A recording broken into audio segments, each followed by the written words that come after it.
ರಂಗಭೂಮಿ ದ್ವಾರಕಾದಲ್ಲಿ ಒಂದು ಅದ್ಭುತವಾದಂಥ ದೃಶ್ಯಾವಳಿ ಕಂಡುಬಂತು. ಸಾಂಪ್ರದಾಯಿಕ ಮಹಾರಸ್ ಆಚರಣೆಯನ್ನು ವೈಭವದಿಂದ ನಡೆಸಲಾಯಿತು. ಈ ಸಮಾರಂಭದಲ್ಲಿ ಅಹಿರ್ ಎನ್ನುವಂಥ ಸಮುದಾಯ, ಇದರ 37,000 ಮಹಿಳೆಯರು ಭಾಗವಹಿಸಿದ್ರು.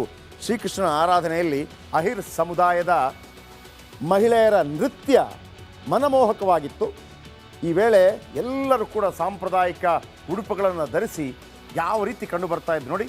ಶ್ರೀಕೃಷ್ಣನ ಮೂರ್ತಿಯ ಸುತ್ತಲೂ ವೃತ್ತಾಕಾರವಾಗಿ ನೃತ್ಯ ಮಾಡಿದರು. ಈ ದೃಶ್ಯ ನೋಡ್ರಿ ಹೆಂಗಿದೆ, ಒಳ್ಳೆ ಚಕ್ರವ್ಯೂಹ ಇದ್ದಂಗಿದೆ ನೋಡಿ. 37,000 ಅಹಿರ್ ಮಹಿಳೆಯರು. ಆ ಧ್ವನಿ ಕೇಳಿಸಿ ಪಾ.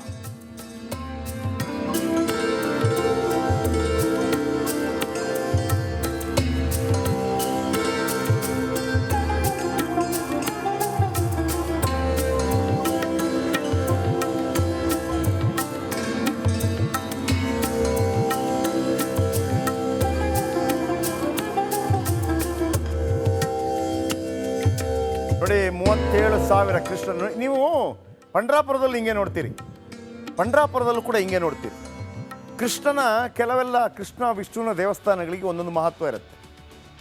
ಪಂಡ್ರಾಪುರಕ್ಕೆ ಹೋಗೋರೆಲ್ಲರೂ ಕೂಡ ಅಲ್ಲಿ ಗುನ್ ಅಂದರೆ ಧ್ವನಿ ಸಂಗೀತ. ಪಂಡ್ರಾಪುರ ನಮ್ಮ ಪಂಡ್ರಿಬಾಯಿ ಇದ್ದಾರಲ್ಲ, ಪಂಡ್ರಿಬಾಯಿ ಅಲ್ಲಿಯ ಪರಮ ಭಕ್ತೆ ಪಂಡ್ರಾಪುರದ್ದು. ಅಲ್ಲಿಗೆ ನೀವು ಬರೋದನ್ನು ನೋಡ್ತೀರಿ ನೀವು. ಓಹ್ ಭಾಳ ಅದ್ಭುತವಾಗಿ ಬರ್ತಾ ಇರ್ತಾರೆ. ಆ ಕೃಷ್ಣನ ಮೂರ್ತಿ, ಆಮೇಲೆ ಮೀನಿನ ಇದು ಏನು ಅಲ್ಲಿ ಆ ಮೀನುಗಾರರು ಬೆಸ್ತಾರೆಲ್ಲ ಜಾಸ್ತಿ ಆ ಕಾರಣಕ್ಕಾಗಿ. ನಂಬರ್ 1. ಎರಡನೇದು ಉಡುಪಿ ಕೃಷ್ಣ ಅನ್ನದ ವಿಚಾರಕ್ಕೆ ಉಡುಪಿ ಕೃಷ್ಣ.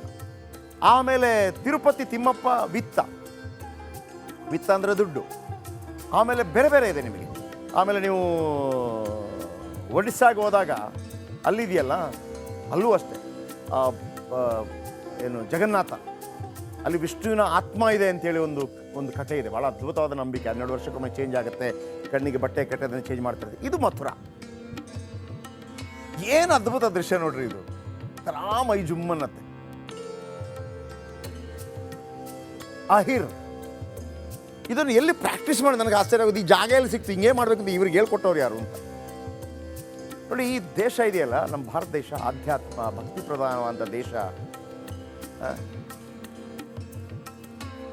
ನಿರಾಕಾರ ಆಕಾರ ಎಲ್ಲವನ್ನು ಕೂಡ, ಮರ ಗಿಡ ಎಲ್ಲವನ್ನು ಕೂಡ ಭಗವಂತನಲ್ಲಿ ಕಂಡಂಥದ್ದು ದೇಶ ನಮ್ಮದು.